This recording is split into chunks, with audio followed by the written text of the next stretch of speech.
Hello, my name is Iain Black. I'm the President and CEO of the Vancouver Board of Trade. The short video you're watching has been designed to explain, in a presentation-type format, why you should vote yes in the March 2015 mail-in ballot regarding the Mayor's plan for fundamentally expanding our transportation and transit system here in the Lower Mainland. First, it's helpful to understand what actually got us here. In the May 2013 provincial general election, the people of our province elected a BC Liberal government. Reflecting in part decades of difficult decision-making in local politics at the Mayor's Council that made the simplest of decisions often difficult to attain, a key BC Liberal platform promise for that campaign was to put to the people of the region a vote regarding the future of their transit and transportation options and how we would wish to pay for them. With their election, the BC government fulfilled that promise and thus put to the mayors 3 tasks. First, identify what they'd like added or built in the next decade or so. Additions that will solve many of today's problems and facilitate the expected growth of almost 1 million people over the next 25 years. Second, propose how they'd like to fund it at the municipal level. Now note the cost-sharing model. It assumes that a third share from each of the municipal, provincial, and federal governments will be used to build the list of projects and additions. There is much precedence for this over the past 30 years, which makes us believe this assumption to be reasonable. Now, the funding mechanism the mayors have proposed to pay for the municipal government share of their list of projects involves a 0.5% increase to the PST, to take it from 7% to 7.5%. Third, they were asked to propose the wording for the ballot that will be put in front of all of us to decide if we support this idea or not. 2 key votes then followed. The first was a historical vote of the Mayor's Council just before Christmas, where the motion passed, almost unanimously, to put this transportation vision and taxation method to all of us. A week or so later, the provincial government approved the taxation method and, with a little modification, the wording on the ballot. The rest is now up to us. Because we support the Mayor's plan, with its unprecedented level of agreement, its 10 years of transit and transportation projects, and its proposed increase of 0.5% to the PST, a coalition has come together like none other before it in Canada. We have come together informed because for all of our many differences on other matters, our government policies that we might see differently, or our different politics, we have a common enemy, and that enemy is congestion. We started just before Christmas with 7 different organizations that are worth mentioning here: Tourism Vancouver, the Downtown Surrey Business Improvement Association, Unifor, who's the largest private sector union in Canada and the largest labor union by far in the transportation sector in British Columbia, the BC Chamber of Commerce, representing over 55,000 small businesses, the Alma Mater Society of UBC, the David Suzuki Foundation, and us, the Vancouver Board of Trade, 128 years old, whose members' employees comprise almost 1/3 of the working people in British Columbia. Now, a scant 8 weeks later, we have attracted over 120 more organizations. In that time, we've also formally incorporated as a society. We've got a proper board of directors and 4 co-chairs. Me, representing the business and economic voices; Gavin McGarrigle of Unifor, representing the unionized labor movement; Peter Robinson, CEO of the David Suzuki Foundation; and Bahara Jokar of the UBC Alma Mater Society, representing the students in the Lower Mainland. The campaign we've been rolling out is very much a grassroots one. We exist to support the Mayor's Council campaign, and in support of their plan, but we retain our independence from their efforts to ensure the independence of our voice. We see the effort of this campaign to both inform and then persuade people to vote yes. The Mayor's campaign will do most of the informing as to their plan and all of its elements, using a fairly traditional campaign structure, with advertising, door-knocking, and other campaign efforts. Our efforts will be more focused on exercising the network of the 120-plus members of our coalition, and by taking every chance we can to provide a more objective voice on this important conversation in the media. So, what exactly would be so important that it would cause the business community, the labor movement, the environmental organization, and students across the Lower Mainland to put aside our many differences and come together to pledge support of the Mayor's plan to grow our transportation and transit network in Metro Vancouver? Well, again, it's that one word: congestion. While it's true that we're known around the world for our natural beauty and our natural resources, we are also sadly studied for our extraordinary congestion. It's among the worst in the world for a region of our size. There are many studies done by global engineering firms, the Government of Canada, and consultants who specialize in the movement of people and goods. They have concluded that the cost to our economy today is already $1 billion a year.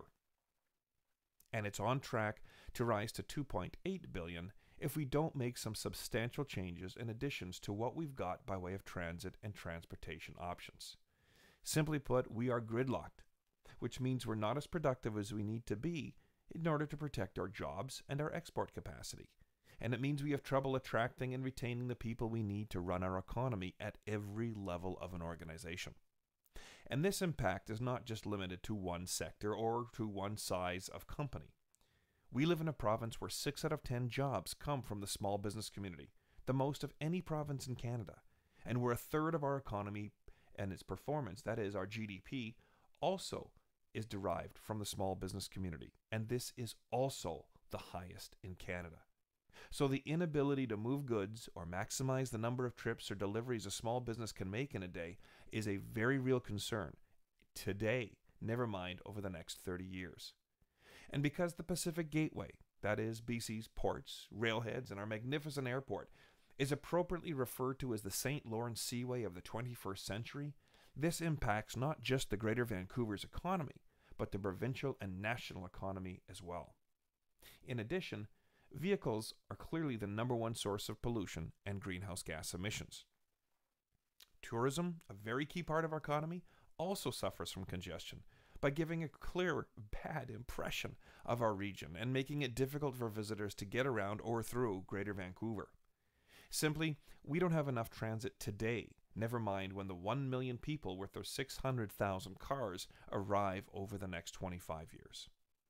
Ultimately, this impacts all of us at a very personal level.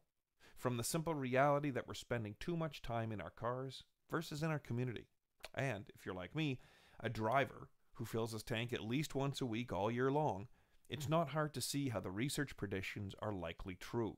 How I might save 3 to 4 tanks of gas each year, call it $300, by reducing my commute time a little, which right now is double on the way home what it is on the way into work. So this is hardly a leap of faith mathematically. So to respond to this, the mayors have come up with the plan. It has been developed with 2 thoughts in mind.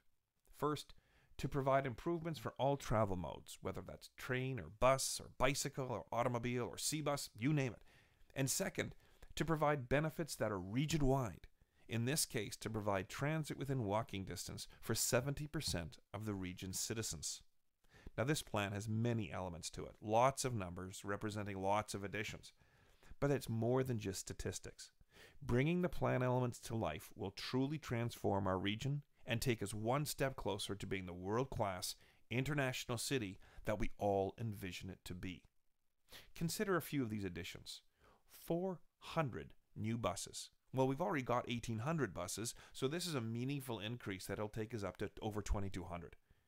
We're also going to see 220 more cars on the SkyTrain, 10 more cars on the West Coast Express line, a new light rail system through Surrey out into Langley, and of course a new Patella Bridge, an extension to the Millennium Line down Broadway in Vancouver, and all of these things add up to being an 80% increase to our night bus service, 50% more C-bus service, which means improvements to the point where it's almost every 10 minutes during peak hours, and a 30% increase in handy dart service for our elderly and physically challenged. For those who cycle, there'll be 2,700 kilometers in new cycle paths, and for those of us who drive cars, there are 2,300 kilometers of roads to be improved within the network. Now, the PST has been studied, and based on the hundreds of exemptions that already exist for this tax to ensure that it has the smallest possible impact on those least able to pay, it is estimated that it'll cost the average household about 35 cents per day, or about $127 each year. This is before any savings from improved traffic flow, of course, and I'll touch on that again in a minute. This plan will reduce congestion by 20% and increase our small business community's ability to reliably move goods by 40%. Now, for most of us who drive, this will mean 20 to 30 minutes less time in our cars on the busiest routes. There are also some key economic benefits too. Our economy is predicted to grow about 400 million each and every year for the first 10 years if this plan is rolled out. And once the plan is fully implemented, we can expect an extra $1 billion being spent within Greater Vancouver in additional goods and services.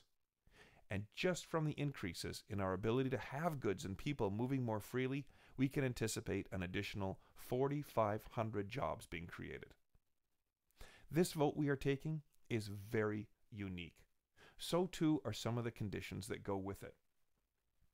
Of these, most important to us is the provision to take the 0.5% of the PST being asked for and keep the money separate from other tax revenues and on a very transparent and audited basis spend it only on this list of projects. The announcement to have the extraordinary Jimmy Pattison provide oversight for free to the audit and reporting part of this gives ironclad assurance to all of us that this money will not end up anywhere else except the list of projects in the Mayor's plan. When I take into account the savings of buying 3 to 4 fewer gas tanks in one of my 2 family cars, I can easily accept the third-party research that suggests that the average household will actually be net ahead by over $170 per year after the plan's elements are complete. So, what can you expect from our coalition? Well, mostly we're working with our many members and stakeholders and partners across the business community, the labor movement, the student bodies in Greater Vancouver, and the environmental movement, to ensure we're getting the word out and growing in our numbers. We're being invited to speeches, media events, and various other events, and we're delighted that the interest in our story continues to grow. So we urge you to seriously think about the communities you want for tomorrow, and use this important vote to help eliminate the congestion and pollution that plagues us today, and reap some of the many benefits, including more jobs in the region. Use this vote to take advantage of the rare agreement by the almost 24 mayors in our region who have reached agreement for the first time ever on a plan that will enable us to actually put into action some of their vision without additional political posturing at the municipal level. This alone is worth a yes vote to avoid years of uncertainty. We urge you to share this link and our message of yes with those with whom you work and your neighbors, friends, and family. If you can, help us fund our campaign, but at the very least, please register with us and pledge your vote at www.bettertransit.info. Once in a generation, our population gets to vote on something really important, something that can actually change the landscape of our community